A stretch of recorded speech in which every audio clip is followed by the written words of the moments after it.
Welcome back to Beena's learning class. ഇന്ന് നമ്മൾ 7ാം ക്ലാസ്സിലെ സോഷ്യൽ സയൻസിൻ്റെ 10ാമത്തെ ചാപ്റ്റർ നിങ്ങളെ ബഡ്ജറ്റിനെ കുറിച്ച്. ഇതിൻ്റെ ഒരു പാർട്ട് ഞാൻ ഇട്ടതാണ്. അപ്പോൾ ആ നോട്ട് എഴുതിയെടുത്തവർ ഒരു ഇച്ചിരി ഒന്ന് സ്ക്രോൾ ചെയ്തിട്ട് വേണം എടുക്കാൻ കേട്ടോ. കാരണം ഇതിനകത്തിൽ ആദ്യത്തെ ഒരു 10-12 ക്വസ്റ്റ്യൻ്റെ ഞാൻ 1ാമത്തെ പാർട്ട് ഇട്ടതാണ്. മലയാളവും ഇംഗ്ലീഷും കൂടിയാണ്. അപ്പം അത് എഴുതിയെടുത്തവർ അത് നീക്കിയിട്ട് വേണം കാണാൻ കേട്ടോ. ഇപ്പോൾ എഴുതാത്തവർ ഇത് ആദ്യം മുതൽ അങ്ങ് എഴുതിയെടുത്തോ. എന്തായാലും ഞാനിത് ഫുൾ നോട്ടും എഴുതിയിട്ടുണ്ട്. അപ്പോൾ എഴുതിയത് ആയതുകൊണ്ട് ഇത് നിങ്ങളെ ഒന്നും കൂടി എഴുതാത്തവർക്ക് വേണ്ടിയാണ് കേട്ടോ. അപ്പം നമുക്ക് 1ാമത്തെ ചോദ്യം, എന്തൊക്കെ ചിലവുകൾക്കാണ് നിത്യജീവിതത്തിൽ പണം ഉപയോഗിക്കുന്നത്? Which are the needs in daily life that we spend money on അല്ലേ? നമ്മുടെ ടെസ്റ്റിലെ ചോദ്യം ഇതെല്ലാം കേട്ടോ. Which are the needs in daily life that we spend money on. എന്തോത്തിനൊക്കെയാണ് നിങ്ങളെ നമ്മൾ കാശ് ചിലവാക്കുന്നത്? എന്തോത്തിനൊക്കെയാണ്? ഫുഡ് അല്ലേ? ഒന്നാമത് നമ്മൾ ചിലവഴിക്കുന്നത് ആഹാരത്തിന് വേണ്ടിയാണ്. Food, dress, health, loan payment, accident etcetera. നമുക്ക് ഇഷ്ടമുള്ള ഏതെങ്കിലുമൊക്കെ ഒരു 4-5 എണ്ണത്തിൻ്റെ പേര് എഴുതിയിട്ട് എക്സെട്ര കൊടുത്താൽ മതി കേട്ടോ. ആഹാരം, വസ്ത്രം, ആരോഗ്യം, വായ്പാ തിരിച്ചടവ്, അപകടങ്ങൾ, ഏതെങ്കിലുമൊക്കെ ഒരു 4 എണ്ണത്തിൻ്റെയും പേര് എഴുതിയിട്ട് എക്സെട്ര കൊടുക്കണം. ഓക്കെയാണോ? 1ാമത്തെ. 2, എന്താണ് ഫാമിലി എക്സ്പെൻഡിച്ചർ? എന്താണ് ഈ കുടുംബ ചെലവ്? കുടുംബത്തിൽ ചെലവാ എന്ത് നോക്കിയാലും ചിലവാ അല്ലേ? നിങ്ങളുടെ രക്ഷകർത്താക്കളോട് ചോദിച്ചറിയല്ലേ, വരുമാനത്തിനേക്കാൾ കൂടുതൽ എന്താ ചിലവാണ്. The total amount spend by a family for food consumption. വായിക്കാൻ അറിയണേ, കൺസംഷൻ. എൻ്റെ കമൻറ്റ് ബോക്സിൽ കണ്ടു. മലയാളം ഒരു വട്ടം വായിച്ചാലും മതി, ഇംഗ്ലീഷ് ഒരു 2-3 വട്ടമെങ്കിലും ഒന്ന് വായിച്ചു തരണേ ചില വാക്കുകൾ കേട്ടോ. അപ്പം the total amount spend by a family for food consumption and non-food consumption for a particular period is called the family expenditure. വായിക്കാൻ പറ്റത്തില്ല കുഞ്ഞുങ്ങളെ. അതായത് ഒരു കുടുംബം ഭക്ഷ്യ ഉപഭോഗത്തിനും ഭക്ഷ്യേതര ഉപഭോഗത്തിനുമായി ഭക്ഷ്യേതര ഉപഭോഗത്തിനുമായി ഒരു നിശ്ചിത കാലയളവിൽ ചിലവഴിക്കുന്ന ആകെ തുകയാണ് കുഞ്ഞുങ്ങളെ കുടുംബ ചിലവ് എന്ന് പറയുന്നത്. എന്താണ് ഫാമിലി എക്സ്പെൻഡിച്ചർ എന്നൊക്കെ 2 മാർക്കിന് ചോദിച്ചാൽ എഴുതാൻ അറിയണേ. ഓക്കെ ആണല്ലോ? അതിന് മലയാളവും ഇംഗ്ലീഷും ഉണ്ടല്ലോ. ഒരു കുടുംബം ഭക്ഷ്യ ഉപഭോഗത്തിനും ഭക്ഷ്യേതര ഉപഭോഗത്തിനുമായി ഒരു നിശ്ചിത കാലയളവിൽ ചെലവഴിക്കുന്ന ആകെ തുകയാണ് കുടുംബ ചെലവ്. Family expenditure can be classified into. നമ്മൾ ഫാമിലി എക്സ്പെൻഡിച്ചർ എന്നാൽ എന്തെന്നാ പഠിച്ചത് അല്ലേ? അതിനെ നമുക്ക് നിങ്ങൾ 2ആയിട്ട് തിരിക്കാം. ഫാമിലി എക്സ്പെൻഡിച്ചറിനെ നമുക്ക് 2ആയിട്ട് തിരിക്കാം. കുടുംബ ചിലവുകളെ 2ആയി തിരിക്കാം. ഒന്ന്, പ്രതീക്ഷിത ചെലവ്. നമ്മൾ പ്രതീക്ഷിച്ചിരിക്കുന്ന ചെലവ് കേൾക്കുമ്പോഴേ അറിയാം അല്ലേ? ഇപ്പം നമ്മൾ എല്ലാ മാസവും പാല് മേടിക്കുകയാണെങ്കിൽ അതിൻ്റെ പൈസ അടയ്ക്കണം അല്ലേ? കേബിളുകാർക്ക് അടയ്ക്കണം, ഫോൺ ബില്ല് അടയ്ക്കണം അല്ലേ? വാട്ടർ ബില്ല് അടയ്ക്കണം, ഇലക്ട്രിസിറ്റി ബില്ല് അടയ്ക്കണം. അതൊക്കെ നമ്മൾ എല്ലാ മാസവും കറക്റ്റായിട്ട് അടച്ചുകൊണ്ടിരിക്കുന്നത്. അതൊക്കെ അടച്ചെങ്കിലേ ഒക്കത്തുള്ളൂ അല്ലേ? ഒരു നിശ്ചിത കാലയളവിൽ ഒരു കുടുംബത്തിൽ ഉണ്ടാകുമെന്ന് പ്രതീക്ഷിക്കുന്ന ചെലവുകളാണ് പ്രതീക്ഷിത ചെലവ്. എന്ന് വെച്ചാൽ ഈ ബില്ലുകളൊക്കെ വരുമ്പോൾ നമുക്കറിയാം എല്ലാ മാസവും വരുന്ന ഇത് വരുമെന്ന് ഞങ്ങൾക്കറിയാം അല്ലേ? അങ്ങനെ നമ്മൾ പ്രതീക്ഷിച്ചിരിക്കുന്ന ചിലവുകളാണ് പ്രതീക്ഷിത ചിലവ്. മനസ്സിലാവുന്നുണ്ടോ നിങ്ങളെ? ഒരു നിശ്ചിത കാലയളവിൽ ഒരു കുടുംബത്തിൽ ഉണ്ടാകുന്ന പ്രതീക്ഷിക്കുന്ന ചിലവുകളാണ് പ്രതീക്ഷിത ചിലവ്. പ്രതിമാസം, പ്രതിവർഷം എന്നിങ്ങനെ ഇത് കണക്കാക്കാവുന്നതാണ്. മാസത്തിലോ വർഷത്തിലോ ഒക്കെ നമുക്കിത് കണക്കാക്കാം. എന്ന് വെച്ചാൽ ആഹാരം ഒഴിവാക്കാൻ പറ്റുമോ? ഇല്ല. വൈദ്യുത ബില്ല് അല്ലേ? ഇതൊക്കെ നമ്മൾ പ്രതീക്ഷിച്ചിരിക്കുന്ന സാധനങ്ങളാണ്. ഓക്കെ ആണോ നിങ്ങളെ? ഇനി അതിൻ്റെ ഇംഗ്ലീഷ് മലയാളംകാർക്കും ഇംഗ്ലീഷുകാർക്കും ഉണ്ട് കേട്ടോ. അപ്പോൾ പ്രതീക്ഷിച്ചതാണെങ്കിൽ എന്നാൽ അപ്രതീക്ഷിതമുണ്ട്, പ്രതീക്ഷിക്കാതെ വരുന്നു ഇല്ലേ? ചില വീടിൻ്റെയൊക്കെ പാല് കാച്ച് നമ്മളോട് വന്ന് പറയുക അല്ലേ? പെട്ടെന്ന് ഓർക്കാപ്പുറത്ത് ഓരോ മരണങ്ങൾ ഉണ്ടാവുകയാണെങ്കിൽ, പിന്നെ രോഗങ്ങൾ ഇനിയല്ലേ, നമുക്ക് പെട്ടെന്ന് എന്തെങ്കിലുമൊക്കെ രോഗം ഉണ്ടാവുകയാണെങ്കിൽ ഒരു ഹോസ്പിറ്റലിലോട്ട് കയറിയല്ലേ തീർന്ന്. അപ്രതീക്ഷിത ചെലവ്, അൺഎക്സ്പെക്റ്റഡ് എക്സ്പെൻഡിച്ചർ അല്ലേ? നിശ്ചിത കാലയളവിൽ ഒരു കുടുംബത്തിന് മുൻകൂട്ടി നിശ്ചയിക്കാൻ കഴിയാത്തതും ആകസ്മികമായിട്ടുണ്ടാകുന്നതുമായ ചിലവുകളാണ് അപ്രതീക്ഷിത ചെലവ്. നമ്മൾ ആ ചോദ്യത്തിൽ തന്നെ ഉണ്ടോ നിങ്ങളെ? പ്രതീക്ഷിച്ചിരിക്കുന്നതാണ് പ്രതീക്ഷിത ചെലവ്. ഓർക്കാപ്പുറത്ത് അല്ലേ അപ്രതീക്ഷിതമായിട്ട് വരുന്നതാണ് അപ്രതീക്ഷിത ചെലവ് അതെന്തൊക്കെയാണെന്നും കൂടെ അറിയണേ. രോഗമൊക്കെ വരുന്നത് നേരത്തെ മുൻകൂട്ടി അറിയിച്ചിട്ടാണോ? അല്ല അല്ലേ? പ്രകൃതിക്ഷോഭങ്ങളൊക്കെ ഉണ്ടാകുന്നത് ഞാൻ അടുത്ത തിങ്കളാഴ്ച അങ്ങോട്ട് വരുമെന്നും പറഞ്ഞാണോ നിങ്ങളെ? അല്ല, ഓർക്കാപ്പുറത്ത് ഉണ്ടാകുന്നതാണ്. അപ്പോൾ അതിൻ്റെ ഇംഗ്ലീഷ് എങ്ങനെ പറയും? Expected expenditure is the expenditure that is expected in A family four a particular period. വായിക്കാൻ അറിയണേ നിങ്ങളെ? Expected expenditure is the expenditure that is expected in A family four a particular period. അതായത് ഫുഡും electricity ബില്ലും ഒക്കെ unexpected, അപ്രതീക്ഷിതമായിട്ടെന്ന് വെച്ച് കഴിഞ്ഞാൽ എന്താ unexpected. The expenditure that a family cannot fix in advance for a particular period and which occurs എന്താ accidentally is termed unexpected expenditure. വായിക്കാൻ അറിയാത്ത വല്ല വാക്കുകളുണ്ടോ നിങ്ങളെ? The expenditure that a family cannot fix in advance for a particular period and which occurs accidentally, ആകസ്മികമായി ഓർക്കാപ്പുറത്ത്, is termed unexpected expenditure. അതായത് disease, രോഗങ്ങൾ വരുന്നതും നാച്ചുറൽ ഡിസാസ്റ്റർ എന്ന് വെച്ചാൽ എന്താ പ്രകൃതി ദുരന്തങ്ങൾ അല്ലേ, പ്രകൃതിക്ഷോഭങ്ങൾ എന്തെങ്കിലും ഉണ്ടാകുന്നു ഒന്നും നമ്മളെ നേരത്തെ അറിയിച്ചിട്ടല്ല, ആണോ നിങ്ങളെ? അല്ല.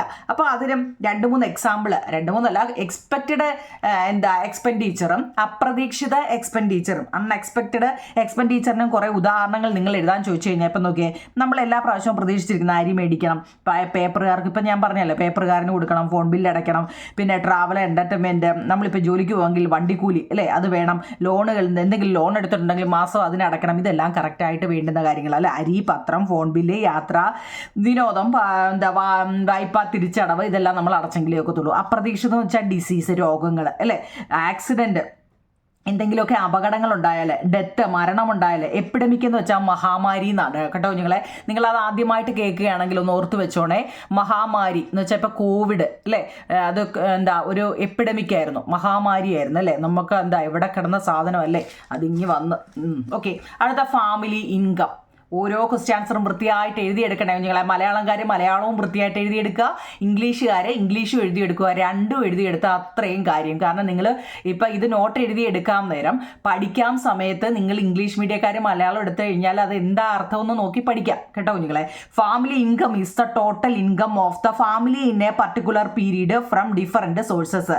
Family income is the total income of the family in A particular period from different sources. ഒരു നിശ്ചിത കാലയളവിൽ ഒരു കുടുംബത്തിന് വിവിധ സ്രോതസ്സുകളിൽ നിന്ന് ലഭിക്കുന്ന ആകെ വരുമാനമാണ് കുടുംബ വരുമാനം. ഇതിനകത്തിൽ കുറേ ഇങ്ങനെയൊക്കെ ഇപ്പോൾ ഫാമിലി ഇൻകം നമ്മളിപ്പോൾ ഇവിടെ ഒരെണ്ണം പഠിച്ചല്ലോ, ഇതൊക്കെ തിരിഞ്ഞു പോകുന്ന എന്താ ഇപ്പോൾ ഫാമിലി എക്സ്പെൻഡിച്ചർ ചിലവാണല്ലേ. ഫാമിലി ഇൻകം, നമ്മൾ ഇൻകം ആൻഡ് എക്സ്പെൻഡിച്ചർ, ഇൻകം എന്ന് വെച്ചാൽ അതിൻ്റെ അർത്ഥം വരുമാനം എന്നാണെന്ന് ഓർത്തോണ്ടേ നിങ്ങളെ. എക്സ്പെൻഡിച്ചർ എന്ന് വെച്ചാൽ ചിലവ് കേട്ടോ, ചിലവല്ല ചിലവാണ് കേട്ടോ. നമ്മളെപ്പോഴും ചിലവെന്ന് പറയുന്നതിലും ചിലവാണ് കേട്ടോ. ഓക്കെ, അപ്പം ഫാമിലി ഇൻകം അല്ലെങ്കിൽ കുടുംബ വരുമാനം എന്ന് വെച്ച് കഴിഞ്ഞാൽ family income is the total income of the family in A particular period from different sources. കാരണം ഒന്നാമത്തെ കാര്യം ഞാൻ ടെസ്റ്റ് എടുത്തിട്ടല്ല നിങ്ങളോട് ഈ ക്വസ്റ്റ്യൻ ആൻസർ പറയുന്നത്, അതുകൊണ്ടാണ് കുറച്ചുകൂടെ ഇതായിട്ട് പറയുന്നത് കേട്ടോ. ടെസ്റ്റ് വായിച്ചിട്ട് പറയുമ്പോൾ നിങ്ങൾക്ക് കുറച്ചുകൂടെ മനസ്സിലായി, പക്ഷേ അപ്പോൾ ഒത്തിരി സമയം എടുക്കും കുഞ്ഞുങ്ങളെ. ഇതാകുമ്പോൾ നിങ്ങൾക്ക് നോട്ട് അങ്ങ് പറഞ്ഞാൽ മതിയല്ലോ. ഒരു നിശ്ചിത കാലയളവിൽ ഒരു കുടുംബത്തിന് വിവിധ സ്രോതസ്സുകളിൽ നിന്ന് ലഭിക്കുന്ന അല്ലേ പല ഇപ്പം ഒരു വീട്ടിൽ അച്ഛനും അമ്മയും അമ്മൂമ്മയും അപ്പൂപ്പനും ഒക്കെ ഉണ്ടെങ്കിൽ, ഇപ്പം അച്ഛനും അമ്മയും എന്തെങ്കിലും ജോലിക്ക് പോകുന്നുണ്ടെങ്കിൽ അങ്ങനെ വരുമാനം കിട്ടും അല്ലേ. പിന്നെ അപ്പൂപ്പനും അമ്മൂമ്മ ഉണ്ടെങ്കിൽ അവർക്ക് എന്തെങ്കിലും പെൻഷനുകളോ വല്ലതൊക്കെ കിട്ടത്തില്ലേ, അപ്പോൾ അങ്ങനെയും വരുമാനം വരാം അല്ലേ. ഇനി കുടുംബ ബഡ്ജറ്റ് എന്നാൽ എന്താണ്? അടുത്താണ് ഫാമിലി ബഡ്ജറ്റ്. എന്താണ് കുടുംബ budget? Family budget is the financial plan that is prepared based on the expected income and expenditure of a family. Family budget is the financial plan that is prepared based on the expected income and expenditure of a family. English വായിക്കാൻ അറിയണേ നിങ്ങൾ. അതായത് ഒരു നിശ്ചിത കാലയളവിലേക്കുള്ള ഒരു കുടുംബത്തിൻ്റെ പ്രതീക്ഷിത വരവും ചെലവും ഉൾപ്പെടുത്തി തയ്യാറാക്കുന്ന രേഖയാണ് കുടുംബ ബഡ്ജറ്റ്. നമുക്ക് വരവ് മാത്രമല്ല ചെലവ് എത്ര ഉണ്ട് രണ്ടും കൂടി, വരവും നോക്കണം ചെലവും നോക്കണം അല്ലേ. അങ്ങനെ രണ്ടും കൂടി ഉൾപ്പെടുത്തി തയ്യാറാക്കുന്ന ഒരു രേഖയാണ് കുടുംബ ബഡ്ജറ്റ് എന്ന് പറയുന്നത്. ഓക്കെ ആണോ നിങ്ങളെ? അടുത്തത് when the family income becomes stable. ഈ കുടുംബ ബഡ്ജറ്റ് സുസ്ഥിരമാക്കാൻ, സ്റ്റേബിൾ ആക്കാൻ, സുസ്ഥിരമാകുന്നത് എപ്പോഴാ? ഓ, എനിക്ക് തോന്നുന്നില്ല അല്ലേ. ഉണ്ടോ നിങ്ങളെ? ഇത് എപ്പോഴേലും ഏതെങ്കിലും ഒരു കാലത്ത് സുസ്ഥിരമാവുമോ? എന്താ? The family income becomes stable when the income is more than the expenditure or when the income and the expenditure are equal. എന്ന് വെച്ചാൽ എന്താ നിങ്ങളെ? വരവ് ചെലവിനേക്കാൾ കൂടുതലാകുകയോ വരവും ചിലവും തുല്യമാകുകയോ ചെയ്യുമ്പോഴാണ് ഒരു കുടുംബ ബഡ്ജറ്റ് സുസ്ഥിരമാകുന്നത്. എന്താ നിങ്ങളെ the family income become stable when the income is more than the expenditure or when the income and expenditure are equal. ഒന്നുകിൽ എന്താ വരവ് നമുക്ക് ഇങ്ങോട്ട് കിട്ടുന്നതിനാണ് വരവ് എന്ന് പറയുന്നത് അല്ലേ. വരവ് ചെലവിനേക്കാൾ കൂടുതലാകുകയും വരവും ചെലവും എന്താ തുല്യമാകുകയോ ചെയ്യുമ്പോഴാണ് ഒരു കുടുംബ ബഡ്ജറ്റ് സുസ്ഥിരമാകുന്നത്. ഓക്കെ ആണോ? മനസ്സിലാവുന്നുണ്ടോ നിങ്ങളെ? കേട്ടോ, 7 എണ്ണമായി. ഓക്കെ, അടുത്ത 8ാമത്തെ ക്വസ്റ്റ്യൻ. കുടുംബ ബഡ്ജറ്റിനെ സ്വാധീനിക്കുന്ന ഘടകങ്ങൾ. നമ്മുടെ കുടുംബത്തിന്റെ ബഡ്ജറ്റുകളെ സ്വാധീനിക്കുന്ന ഘടകങ്ങൾ എന്തെല്ലാമാണ്? The other factors that affect the family budget. The other factors വേറെ എന്തെല്ലാം എന്താ ഫാമിലി ബഡ്ജറ്റിനെ അഫക്റ്റ് ചെയ്യുന്നുണ്ട്? നാച്ചുറൽ കലാമിറ്റീസ്, പ്രകൃതി ദുരന്തങ്ങൾ അല്ലേ. എപ്പിഡമിക് മുമ്പ് ഞാൻ പറഞ്ഞു, എപ്പിഡമിക് എന്ന് വെച്ചാൽ മഹാമാരി അല്ലേ. ഇൻക്രീസ് ഇൻ ഇലക്ട്രിസിറ്റി ബില്ല്, വൈദ്യുതി നിരക്ക് വർദ്ധിക്കുന്നത്, വാറ് എന്തെങ്കിലുമൊക്കെ യുദ്ധങ്ങൾ ഉണ്ടാകുന്നത്. ഇതിലേതെങ്കിലും ഒരു 3 പേരും പഠിച്ചു വെച്ചിരിക്കണം കേട്ടോ. ഓക്കെ ആണോ? അടുത്ത 9ാമത്തെ, how can we reduce the expenditure of the family. നമ്മുടെ കുടുംബ ചെലവിനെ നമുക്ക് എങ്ങനെയെല്ലാം കുറയ്ക്കാൻ പറ്റും? നമ്മൾ ഈ പറയുന്നെങ്കിലും കുടുംബ ചെലവുകളെ കുറയ്ക്കണ്ടേ നിങ്ങൾ? എങ്ങനെയല്ല? How can we reduce the expenditure of the family. കുടുംബ ചെലവിനെ നമുക്ക് എങ്ങനെയെല്ലാം കുറയ്ക്കാം? നോക്കിയേ. Use locally available resources for food. പ്രാദേശിക ലഭിക്കുന്ന വിഭവങ്ങൾ ഭക്ഷണത്തിനായിട്ട് ഉപയോഗിക്കുക അല്ലേ. Cultivate your own food resources. ഭക്ഷ്യവസ്തുക്കൾ സ്വന്തമായിട്ട് കൃഷി ചെയ്യുക. Use a public distribution systems and fair price sale counters to the maximum extend possible. പൊതുവിതരണ സംവിധാനവും ന്യായവില വിൽപ്പന കേന്ദ്രങ്ങളും പരമാവധി പ്രയോജനപ്പെടുത്തുക. നിങ്ങളെ പ്രാദേശികമായിട്ട് ലഭിക്കുന്ന വിഭവങ്ങളൊക്കെ ഭക്ഷണത്തിനായിട്ട് നമ്മൾ സാധാരണ കിട്ടുന്നതൊക്കെ നമ്മൾ മേടിച്ച് കഴിക്കുക എന്നതാണ് പറയുന്നത്. അല്ലാതെ വലിയ വില കൂടിയ ഫുഡുകൾ ഒഴിവാക്കുക എന്നാ. പിന്നെ നമ്മുടെ വീടുകളിലൊക്കെ കൃഷി ചെയ്തിട്ട് അതിൽ ഇപ്പോൾ പയറ്, കോവല്, വെണ്ടയ്ക്ക അങ്ങനെയൊക്കെ എന്തെങ്കിലുമൊക്കെ നമ്മുടെ അയ്യത്ത് കൃഷി ചെയ്തതിന് ശേഷം അതെടുക്കുക. അപ്പോൾ ചിലവ് അത്രയും കുറയും അല്ലേ. പച്ചക്കറിക്കൊക്കെ എന്തൊരു വിലയാണ് അല്ലേ. Use public distribution systems and fair prices sale counters to the maximum extend possible. പൊതുവിതരണ സംവിധാനവും ന്യായവില വിൽപ്പന കേന്ദ്രങ്ങളും പരമാവധി പ്രയോജനപ്പെടുത്തുക. അതായത് ഇപ്പം നീതി സ്റ്റോറിൽ നിന്നും മരുന്ന് മേടിക്കുന്നത് അവിടെ വില കുറവാണെന്ന് പറയുന്നു. പിന്നെന്താ അങ്ങനെയൊക്കെയുള്ള കടകളുണ്ടല്ലോ, റേഷൻ കടകളിൽ നിന്നും അരി, ഗോതമ്പ്, പിന്നെ എന്തൊക്കെയൊക്കെയോ കിട്ടുന്നുണ്ട്. അപ്പോൾ അതൊക്കെ മേടിക്കാം കേട്ടോ. അതൊക്കെയെന്ന് വെച്ചാൽ അവിടെ റേറ്റ് കുറവാണെന്നാണ് പറയുന്നത് കേട്ടോ. അപ്പോൾ അവിടെ നിന്നൊക്കെ മേടിക്കാം. ഓക്കെ, അടുത്തത് 10ാമത്തത്, പേജ് നമ്പർ 157 ഒരു പടം കൊടുത്തിട്ടുണ്ട്.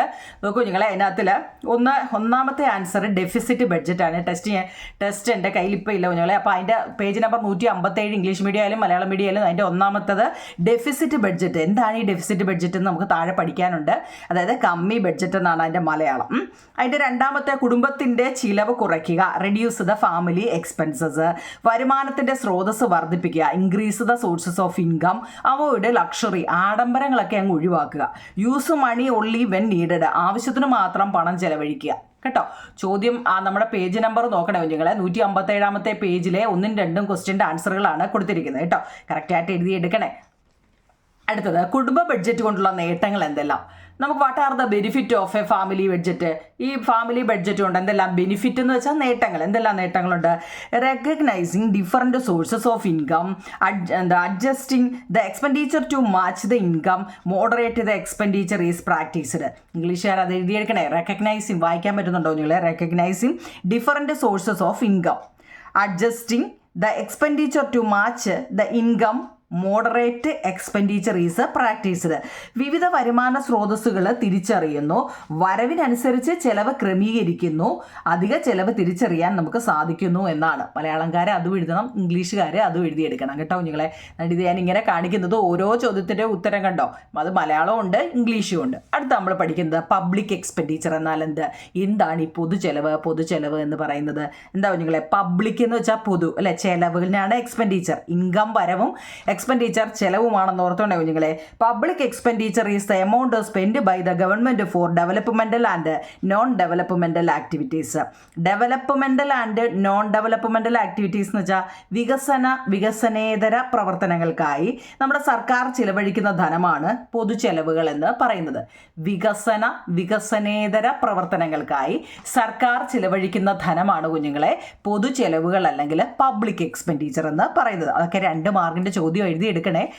ഓക്കെ, 12ാമത്തെ. അടുത്ത 13ാമത്തെ ചോദ്യം, what are the activities carried out by spending government money?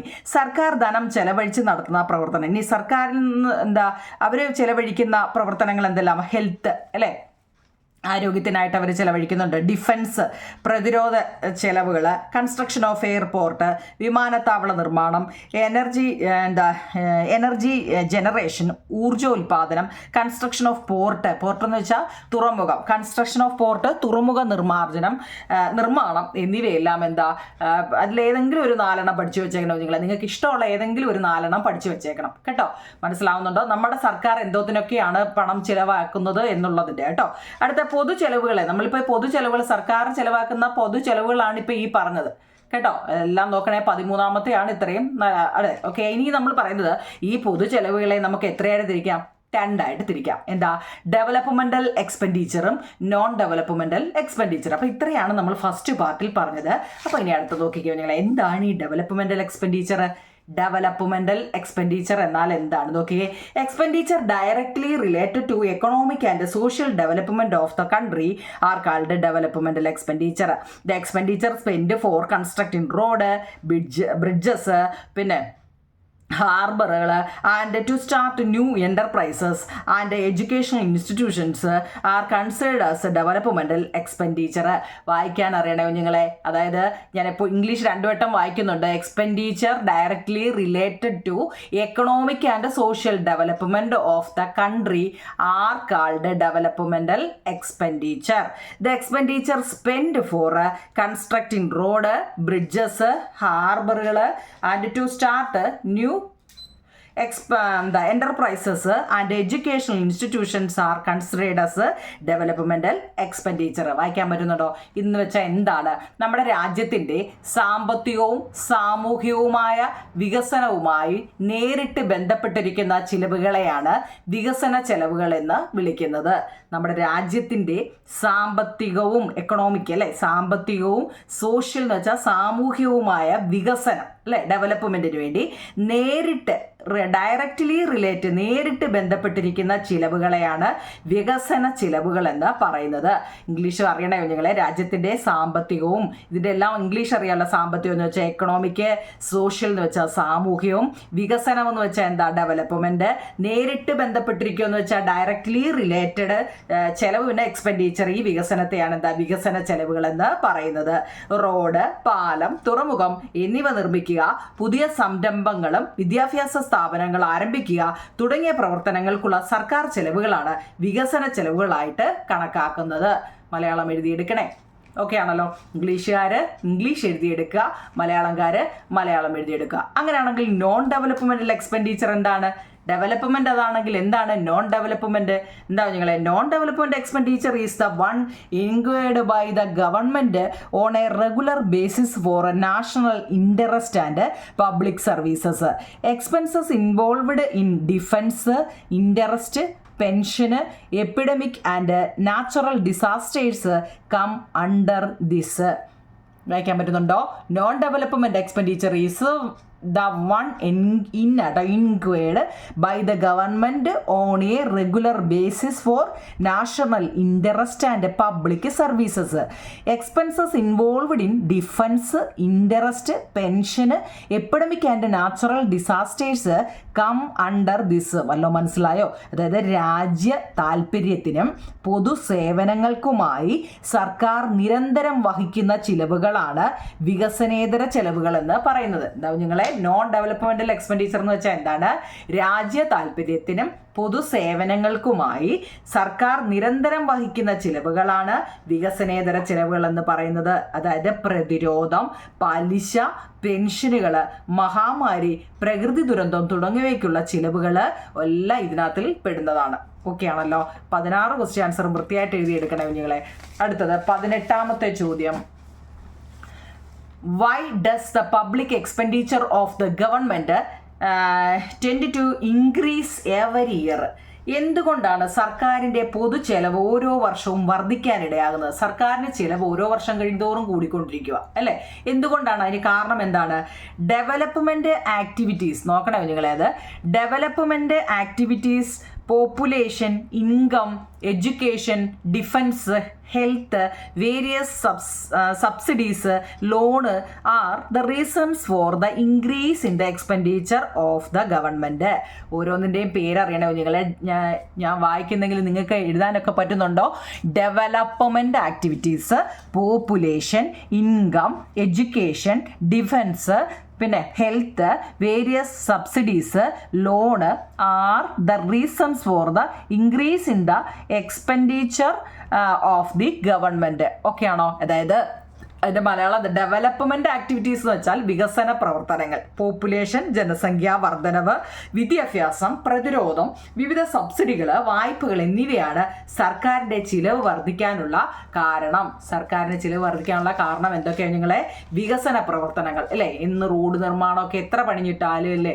Road നിർമ്മാണമായാലും ജനസംഖ്യകളുടെ വർധനവായാലും വിദ്യാഭ്യാസത്തിനായാലും പ്രതിരോധത്തിനായാലും വിവിധ സബ്സിഡികൾ കൊടുക്കുന്നതായാലും വായ്പകൾ കൊടുക്കുന്നതായാലും ഇതെല്ലാം സർക്കാരിന് ചിലവ് വർദ്ധിക്കാനുള്ള കാരണമാണ്. ഓക്കെ ആണോ നിങ്ങളെ? അടുത്ത പബ്ലിക് റവന്യൂ.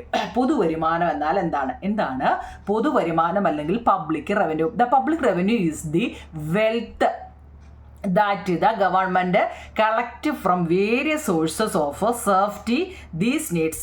വികസന ക്ഷേമ പ്രവർത്തനങ്ങൾ നിർവഹിക്കുന്നതിനായി വിവിധ സ്രോതസ്സുകളിൽ നിന്ന് സർക്കാർ സമാഹരിക്കുന്ന ധനമാണ് പൊതുവരുമാനം എന്ന് പറയുന്നത്. വായിക്കാൻ പറ്റുന്നുണ്ടോ നിങ്ങളിത്? അതായത് വികസന ക്ഷേമ പ്രവർത്തനങ്ങൾ നിർവഹിക്കുന്നതിനായി വിവിധ സ്രോതസ്സുകളിൽ നിന്നും സർക്കാർ സമാഹരിക്കുന്ന ധനമാണ് പൊതുവരുമാനം അല്ലെങ്കിൽ പബ്ലിക് റവന്യൂ എന്ന് പറയുന്നത്. ഓക്കെ ആണോ? 18 ക്വസ്റ്റ്യൻ ഓക്കെ ആണോ നിങ്ങളെ? അടുത്തത് 19ാമത്തെ. What are the sources of revenue of the government? എന്താണ് sources of revenue of the government? സർക്കാരിൻ്റെ പൊതുവരുമാന സ്രോതസ്സുകൾ എന്തൊക്കെയാണ് നിങ്ങളെ? Different tax, income tax, GST, interest, grant അല്ലേ? ഇംഗ്ലീഷുകാർ ഏതെങ്കിലും ഒരു നാളെ പഠിച്ചു വെച്ചേക്കണോ നിങ്ങളെ? അതായത് പലതരത്തിലുള്ള നികുതികളുണ്ട് അല്ലേ? ആദായ നികുതി, പലിശ, ഗ്രാൻഡ് തുടങ്ങിയവ നിങ്ങൾക്ക് അറിയാവുന്ന ഏതെങ്കിലും ഒക്കെ ഉണ്ടെങ്കിൽ അതെല്ലാം എഴുതാം കേട്ടോ. കോട്ടെ, അതായത് ഞാൻ എഴുതിയ മാത്രം എഴുതണമെന്നില്ല, എന്തൊക്കെ നിങ്ങൾക്ക് അറിയാം അതൊക്കെ എഴുതാം. What is tax? എന്താണ് ഈ നികുതി? നമ്മൾ ഈ കരമടയ്ക്കാൻ പോയി എന്ന് ചിലപ്പോൾ പറയാം അല്ലേ? ഇവിടെയൊക്കെ നമ്മൾ വസ്തുവിൻ്റെ കരമടയ്ക്കാൻ പോയി അല്ലെങ്കിൽ വീടിൻ്റെ കരമടയ്ക്കാൻ പണ്ട് അങ്ങനെ പറഞ്ഞത് അല്ലേ? What is tax? നികുതി എന്നാൽ എന്താണ്? Tax is the amount of money that the public should remit to the government to bear the expenses of welfare activities and developmental activities which are carried out in public interest. The persons who remit taxes is called a tax payer. അതായത് English മീഡിയക്കാരായി tax നിങ്ങളുടെ ടെസ്റ്റിൽ തന്നെ കിടപ്പുണ്ടോ നിങ്ങൾ? എന്താണ് tax എന്നുള്ളത്? അതായത് ക്ഷേമ പ്രവർത്തനങ്ങൾ, ഡെവലപ്മെൻറ്റൽ ആക്ടിവിറ്റീസ്, ക്ഷേമ പെൻഷൻ എന്ന് വെച്ചാൽ വെൽഫെയർ ആണ് കേട്ടോ. വെൽഫെയർ ആക്ടിവിറ്റീസ് ക്ഷേമ പ്രവർത്തനങ്ങളും അതുപോലെ ഡെവലപ്മെൻറ്റൽ ആക്ടിവിറ്റീസ് എന്ന് വെച്ച് കഴിഞ്ഞാൽ വികസന പ്രവർത്തനങ്ങൾ എന്നിങ്ങനെ പൊതു താല്പര്യത്തിന് വേണ്ടിയുള്ള ചെലവുകൾ വഹിക്കുന്നതിനായി ജനങ്ങൾ സർക്കാരിന് നിർബന്ധമായും നൽകേണ്ട പണമാണ് നികുതി. നിങ്ങളെ ക്ഷേമ പ്രവർത്തനങ്ങൾ, വികസന പ്രവർത്തനങ്ങൾ എന്നിങ്ങനെ പൊതു താല്പര്യത്തിന് വേണ്ടിയുള്ള ചെലവുകൾ വഹിക്കുന്നതിനായി ജനങ്ങൾ സർക്കാരിന് നിർബന്ധമായിട്ടും നൽകേണ്ട പണമാണ് നികുതി അല്ലെങ്കിൽ ടാക്സ് അല്ലെങ്കിൽ കരമടയ്ക്കാതെ പെട്ട ടാക്സ്, നികുതി എന്ന് പറയുന്നത്. ഓക്കെ ആണോ നിങ്ങളെ? ഇംഗ്ലീഷുകാർ ഇംഗ്ലീഷ് എഴുതിയെടുക്കുക, മലയാളംകാർ മലയാളം എഴുതിയെടുക്കുക. അടുത്ത അപ്പം നമ്മൾ പ്രത്യക്ഷ നികുതിയും പരോക്ഷ നികുതിയും, നമുക്ക് ഡയറക്റ്റ് ടാക്സും ഇൻഡയറക്റ്റ് ടാക്സും ഉണ്ട്. എന്താണ് ഡയറക്റ്റ് ടാക്സും ഇൻഡയറക്റ്റ്? പ്രോപ്പർട്ടി ടാക്സ്, നമ്മൾ വസ്തുവിൻ്റെ നികുതി ഇപ്പോൾ പറഞ്ഞാൽ നമ്മൾ വീടിൻ്റെ കരമടയ്ക്കും. ഇപ്പോൾ എല്ലാ വീടിനും നമ്മൾ ടാക്സ് കൊടുക്കണം അല്ലേ? Income tax, building tax, corporative tax കേട്ടോ. നിങ്ങൾക്ക് ഇഷ്ടമുള്ള ഏതെങ്കിലുമൊക്കെ 4 ടാക്സിൻ്റെ പേര് ഇതിനകത്ത് തന്നല്ലാതെ അറിയാമെങ്കിൽ അത് എഴുതിയാലും മതി. ഓക്കെ, അടുത്ത നമുക്ക് ഇൻഡയറക്റ്റ് ആയിട്ട് അടയ്ക്കുന്നത് excise tax, customs tax, service tax, GST. Okay ആണോ? ഡയറക്റ്റും ഇൻഡയറക്റ്റും കൂടെ തിരിഞ്ഞു പോകല്ലേ നിങ്ങളെ? ഓക്കെ ആണല്ലോ? ഇനി എന്താണ് ഈ GST? ഇപ്പം എന്ത് വസ്തു നമ്മളല്ലേ കടയിൽ ചെന്ന് എന്ത് മേടിച്ചാലും ബില്ല് ചോദിച്ചാൽ അതിനകത്തിൽ GST കാണും അല്ലേ? Goods and service tax, goods and service tax, ചരക്ക് സേവന നികുതി എന്നാണ് അതിൻ്റെ മലയാളം. GSTയുടെ മലയാളം എന്താവും നിങ്ങളെ? അതായത് ഗുഡ്സ് അല്ലേ, സാധനം എന്ന് നമ്മൾ പറയും, ആൻഡ് സർവീസ് സേവനം, അതിൻ്റെ നികുതി, സാധന സേവന നികുതി എന്ന് പറഞ്ഞാലും മതി. അല്ലെ ചരക്ക് സേവന നികുതി എന്നാണ് ടെസ്റ്റിൽ. GST is a unified indirect tax that came in to effect from July 1st, 2017 after the 101 amendment of the constitutions to implement it to the principles of a unified tax for the nations. അതായത് നമ്മുടെ രാജ്യത്ത് ഒറ്റ നികുതി അടച്ചാൽ മതി എല്ലാത്തിനും, ഓരോ സാധനത്തിനും ഓരോ ഇതെന്ന് പറയുന്നത് അങ്ങനെ 10 ഇതൊന്നും വേണ്ട, എല്ലാത്തിനും ഒരൊറ്റ ടാക്സ്, അത് ഗവൺമെൻറ് തീരുമാനിക്കും, അത് അടച്ചാൽ മതി, ഒറ്റ ടാക്സ്. രാജ്യത്ത് ഒറ്റ നികുതി എന്ന തത്വം നടപ്പിലാക്കുന്നതിന് ഭരണഘടനയെ 101 ഭേദഗതി, അമെൻമെന്റ് എന്ന് വെച്ചാൽ എന്താ കുഞ്ഞുങ്ങളെ, ഭേദഗതി എന്നാണ് മലയാളം കേട്ടോ. അത് പ്രകാരം 2017 ജൂലൈ 1 മുതൽ നിലവിൽ വന്ന ഏകീകൃത പരോക്ഷ നികുതി സമ്പ്രദായമാണ് എന്താ GST, ചരക്ക് സേവന നികുതി എന്ന് പറയുന്നത്. മലയാളം കണ്ടോ കുഞ്ഞുങ്ങളെ, രാജ്യത്ത് ഒറ്റ നികുതി എന്ന തത്വം നടപ്പിലാക്കുന്നതിന് ഭരണഘടനയിലെ 101 ഭേദഗതി പ്രകാരം 2017 ജൂലൈ 1 മുതൽ നിലവിൽ വന്ന ഏകീകൃത പരോക്ഷ നികുതി സമ്പ്രദായമാണ് ചരക്ക് സേവന നികുതി അല്ലെങ്കിൽ GST. മലയാളം വായിക്കാറ്. ഇത് GSTയുടെ എന്താ എങ്ങനെയാന്ന് നോക്കിക്കേ, 0%, പിന്നെ 5% ആണ്, പിന്നെ 12, പിന്നെ 18, 28 അങ്ങനെ പോവുകയാണ് കേട്ടോ. ഇത് കാലാനുസൃതമായിട്ട് ഇതെന്താണ്, GSTയുടെ നിരക്കുകളിൽ മാറ്റം വരാവുന്നതാണെന്ന് പറയുന്നുണ്ട്. മാറ്റം വരുന്നുണ്ട്. GSTയുടെ ഇംഗ്ലീഷുകാർ ഇംഗ്ലീഷ് എഴുതിയെടുക്കുക, മലയാളക്കാർ മലയാളം എഴുതിയെടുക്കുക. ഓക്കെ, അത് 23ാമത്തെ ക്വസ്റ്റ്യൻ. ഇനി നമ്മുടെ പാഠത്തിന്റെ പേരെന്താ കുഞ്ഞുങ്ങളെ, നമ്മുടെ ചാപ്റ്ററിന്റെ പേരെന്താ, ബഡ്ജറ്റ് ആണല്ലേ. ബഡ്ജറ്റ് എന്താണെന്നാണ്. ഓക്കെ, അപ്പൊ എന്താ, the budget is a financial document of the expected income and expenditure by the government for a specific financial year. ഒരു സാമ്പത്തിക വർഷത്തിലെ സർക്കാർ പ്രതീക്ഷിക്കുന്ന ചെലവും വരവും ഉൾക്കൊള്ളിച്ചുകൊണ്ട് തയ്യാറാക്കുന്ന ധനരേഖയാണ് ബജറ്റ് എന്ന് പറയുന്നത്. മലയാളം ഇംഗ്ലീഷും കണ്ടോ നിങ്ങളെ. The budget is a financial document of the expected income and expenditure by the government for a specific financial year. ഒരു സാമ്പത്തിക വർഷത്തിൽ സർക്കാർ പ്രതീക്ഷിക്കുന്ന ചെലവും വരവും ഉൾക്കൊള്ളിച്ചുകൊണ്ട് തയ്യാറാക്കുന്ന ധനരേഖയാണ് ബജറ്റ്. ഈ ഫിനാൻഷ്യൽ ഇയർ ഈ സ്റ്റാർട്ടർ ഇത് എന്ന് മുതലാവും നിങ്ങൾ. എന്താണ് ഈ ഫിനാൻഷ്യൽ ഇയർ എന്ന് നമ്മൾ പഠിച്ചു അല്ലേ. ഫിനാൻഷ്യൽ ഇയർ എന്ന് വെച്ച് കഴിഞ്ഞാൽ എന്താ, ഏപ്രിൽ 1 മുതൽ മാർച്ച് 31 വരെയാണ് ഈ ഫിനാൻഷ്യൽ ഇയർ എന്ന് പറയുന്നത്. ഏതൊരു ഇപ്പം ഞാനൊരു എന്തെങ്കിലും ഒരു കട തുടങ്ങുകയാണെങ്കിൽ അതിൻ്റെ ലാസ്റ്റിൽ ഏപ്രിൽ 1 മുതൽ 31 വരെ ഉള്ളതിൻ്റെയാണ് നമ്മൾ കണക്കെടുക്കുന്നത്. ആ 31-ാം തീയതി ആ വർഷത്തെ ക്ലോസ് ചെയ്തു. പിന്നെ നമ്മൾ എന്താണ്, പിറ്റേ വർഷത്തെ ഏപ്രിൽ 1 മുതൽ വീണ്ടും സ്റ്റാർട്ട് ചെയ്യുക, മാർച്ച് 31-ാം തീയതി അത് ക്ലോസ് ചെയ്യുക കേട്ടോ. ഓക്കെ, അടുത്തത്, how are budget classified on the basis of revenue and expenditure, income and expenditure. വരവ് ചെലവുകളുടെ അടിസ്ഥാനത്തിൽ നമ്മുടെ ബജറ്റുകളെ എങ്ങനെയൊക്കെ തിരിക്കാം നോക്കിയേ. ബജറ്റിനെ സർപ്ലസ് എന്ന് വെച്ചാൽ മിച്ചം വരുന്ന സർപ്ലസ് ബഡ്ജറ്റ് എന്നും ബാലൻസ്ഡ് ബഡ്ജറ്റ് എന്നും ഡെഫിസിറ്റ് ബഡ്ജറ്റ്, മുമ്പ് ഞാൻ പറഞ്ഞില്ലേ ഡെഫിസിറ്റ് ബഡ്ജറ്റ് എന്നും 3 ആയിട്ട് തിരിക്കാം. ബഡ്ജറ്റിനെ സർപ്ലസ് എന്ന് വെച്ചാൽ മിച്ച ബഡ്ജറ്റ്, എല്ലാം മലയാളം എഴുതി വെച്ചിട്ടുണ്ടാവും. ബാലൻസ്ഡ് ബഡ്ജറ്റ് എന്താ, അങ്ങോട്ടും ഇല്ല സന്തുലിത ബഡ്ജറ്റ്. ഡെഫിസിറ്റ് എന്ന് വെച്ചാൽ എന്താ, കമ്മി ബഡ്ജറ്റ് എന്ന് വെച്ചാൽ. ഇതൊക്കെ എന്താ നോക്കിക്കേ. ഈ സർപ്ലസ് ബഡ്ജറ്റ് എന്ന് വെച്ചാൽ വരവ് കൂടുതലാണ് പക്ഷെ ചെലവ് കുറവാണ്. എന്താ ഞങ്ങളെ, വരവ് നല്ലപോലെ കിട്ടുന്നുണ്ട് അല്ലേ, ഇങ്ങോട്ട് നല്ലപോലെ പൈസ കിട്ടുന്നുണ്ട്, പക്ഷേ ചിലവ് വളരെ കുറച്ച് മാത്രമേ ഉള്ളെങ്കിൽ നമുക്ക് എന്ത് പറയാം, നമുക്ക് ലാഭം കിട്ടിയില്ലേ, സർപ്ലസ് ആണ്. സർപ്ലസ് വെച്ചാൽ നമുക്ക് അധികം കിട്ടിയെന്ന കേട്ടോ, സർപ്ലസ്. ഇനി ബാലൻസ്ഡ് ആണെങ്കിലോ, ഈക്വൽ ഇൻകം ആൻഡ് വരവും എന്താ ഒരുപോലെയാണ്, ചിലവും ഒരുപോലെയാണ്, രണ്ടും എന്താ കറക്റ്റായിട്ട് തുല്യമാണ്, ബാലൻസ് ചെയ്ത് നിൽക്കുക. അങ്ങനെയാണെങ്കിൽ അത് സന്തുലിത ബഡ്ജറ്റ് എന്നാണ് പറയുന്നത്. ഡെഫിസിറ്റ് എന്ന് വെച്ചാൽ എന്താണെന്നറിയോ, വരവ് കുറവാണ് ചിലവ് അങ്ങ് കൂടുതലാണ്. അങ്ങനെയാണെങ്കിൽ അതെന്താണ്, ഡെഫിസിറ്റ് ബഡ്ജറ്റാണ്. മനസ്സിലാവുന്നുണ്ടോ നിങ്ങളെ, വരവും ചെലവും മനസ്സിലായോ, ഇത് 3 മനസ്സിലായോ. സർപ്ലസ് എന്ന് പറഞ്ഞു കഴിഞ്ഞാൽ വരവ് കൂടുതലും ചെലവ് കുറവുമാണ്. ബാലൻസ്ഡ് ബഡ്ജറ്റ് അല്ലെ സന്തുലിത ബഡ്ജറ്റ് എന്ന് വെച്ച് കഴിഞ്ഞാൽ രണ്ടും ഒരേ രീതിയിൽ തന്നെ നിൽക്കുക, വരവും ചെലവും ഒരേ രീതിയിൽ തന്നെ നിൽക്കുക. എന്നാൽ ഡെഫിസിറ്റ് എന്ന് വെച്ചാൽ എന്താ, വരവ് കുറവാണ് ചെലവ് കൂടുതലുമാണ്. ഓക്കെ ആണോ. 25 ക്വസ്റ്റ്യൻ്റെ ആൻസർ നോക്കണേ നിങ്ങളെ. അടുത്തത് 26ാമത്തെ ചോദ്യം. എന്താണ് പബ്ലിക് ഡെപ്റ്റ് എന്ന് വെച്ചാൽ കടം എന്നാന്നൊക്കെ അറിയണേ നിങ്ങളെ. ആദ്യമായിട്ട് കേൾക്കുന്നതാണെങ്കിലൊക്കെ ഒന്ന് അറിഞ്ഞു വെച്ചേക്കണേ കേട്ടോ. ഡെപ്റ്റ്, കടം. എന്താണ് ഈ പബ്ലിക് ഡെപ്റ്റ്, പൊതു കടം എന്ന് വെച്ചാൽ എന്താണ്? The government has to take loans to materialise the developmental and welfare activities and to meet various administrative needs. When the income is not sufficient to satisfy various needs, the loan thus availed by the government are known as public debt. കേട്ടോ. നിങ്ങളുടെ English മീഡിയക്കാരുടെ ടെസ്റ്റിലും മലയാളത്തിൻ്റെ ഒക്കെ അത് എഴുതി വെച്ചിട്ടുണ്ട്. എന്താണ് public ഡെപ്റ്റ്? ഇത് രണ്ട് വിധമുണ്ട്. ഇന്റേണൽ ഡെപ്റ്റും ഉണ്ട്, എക്സ്റ്റേണൽ ഡെപ്റ്റും ഉണ്ട്. The loans availed by the government from individuals and institutions inside the country are known as domestic ഡെപ്റ്റ്. ഇനി എക്സ്റ്റേണൽ ആണെങ്കിലോ, ഫോറിൻ ഡെപ്റ്റ് is the loan availed from other countries and international organism. കണ്ടോ, അത് ഇതിന് വൃത്തിയായിട്ട് ഇംഗ്ലീഷ് മീഡിയക്കാർ അത് എഴുതിയെടുക്കണേ നിങ്ങളെ. എന്ന് വെച്ചാൽ സർക്കാർ വാങ്ങുന്ന വായ്പകളാണ് ഇത്. പല രീതിയിൽ അവർ വായ്പ എടുക്കുന്നുണ്ട് സർക്കാർ വാങ്ങുന്ന ഈ വായ്പകൾക്കാണ് നമ്മൾ പൊതുകടം എന്ന് പറയുന്നത്. ഈ പൊതുകടങ്ങളെ നമ്മൾ ഇന്റേണൽ എന്ന് വെച്ചാൽ ആഭ്യന്തര കടം എന്നാണ് ഉദ്ദേശിക്കുന്നത് കേട്ടോ. എക്സ്റ്റേണൽ എന്ന് വെച്ചാൽ വിദേശ കടം. ആഭ്യന്തര കടം എന്ന് ഉദ്ദേശിക്കുന്നത് എന്താ വെച്ചാൽ ഡൊമസ്റ്റിക് ഡെപ്റ്റ് അല്ലേ. രാജ്യത്തിനകത്തുള്ള ഏതെങ്കിലും വ്യക്തികളിൽ നിന്നോ സ്ഥാപനങ്ങളിൽ നിന്നോ ഒക്കെ സർക്കാർ വാങ്ങുന്ന വായ്പകളാണ് ആഭ്യന്തര കടം അല്ലെങ്കിൽ ഇന്റേണൽ ഡെപ്റ്റ് അല്ലേ, ഡൊമസ്റ്റിക് ഡെപ്റ്റ് എന്നൊക്കെ പറയുന്നത്.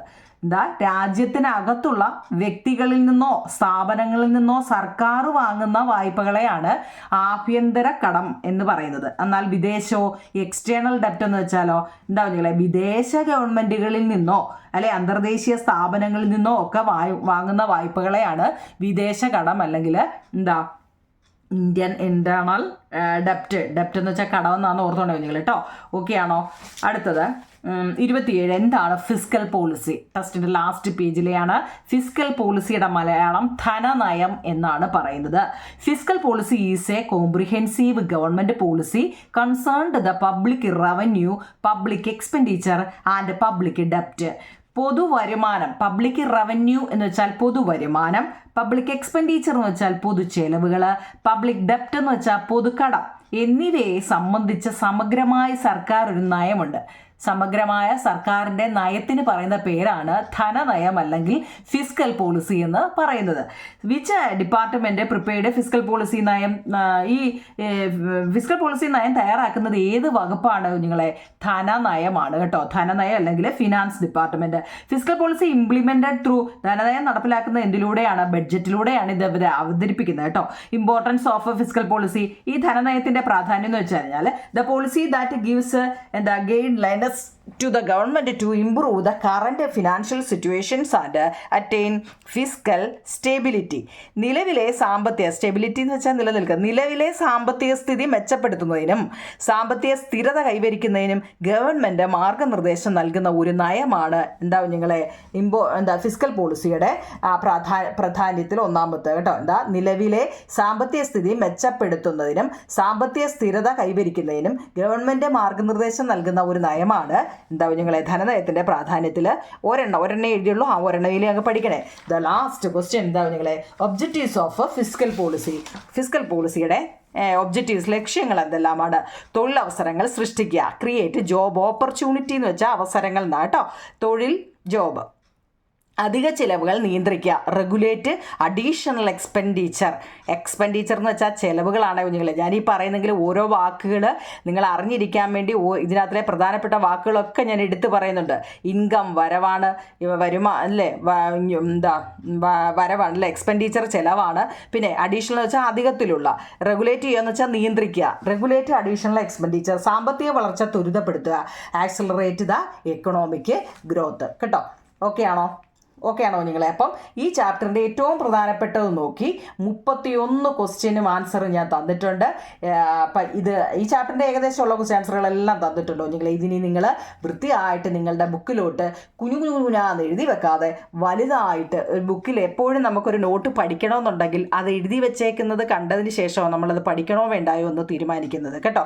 മിക്ക കുട്ടികളുടെയും ബുക്ക് എന്തൊക്കെയുള്ള കൈയക്ഷരങ്ങളാണ് അല്ലേ, വൃത്തിയായിട്ട് എഴുതിയെടുത്തതിന് ശേഷം പഠിക്കുക കേട്ടോ. എന്തെങ്കിലും സംശയം ഉണ്ടെങ്കിൽ നിങ്ങൾ കമൻറ്റ് ബോക്സിൽ പറയൂ നിങ്ങളെ. ഞാൻ ഇത്രയും അതുപോലെ തന്നെ എൻ്റെ യൂട്യൂബ് ചാനൽ കാണുന്ന എല്ലാവരോടും പറയുവാണ്, നിങ്ങൾ ചാനൽ കണ്ടിട്ട് സബ്സ്ക്രൈബ് ചെയ്യുന്നില്ല എന്നുള്ളത് കേട്ടോ നിങ്ങളെ. അതുകൂടെ ഒന്ന് ചെയ്തേക്കണേ കേട്ടോ. ഓക്കെ നിങ്ങളെ, താങ്ക് യു.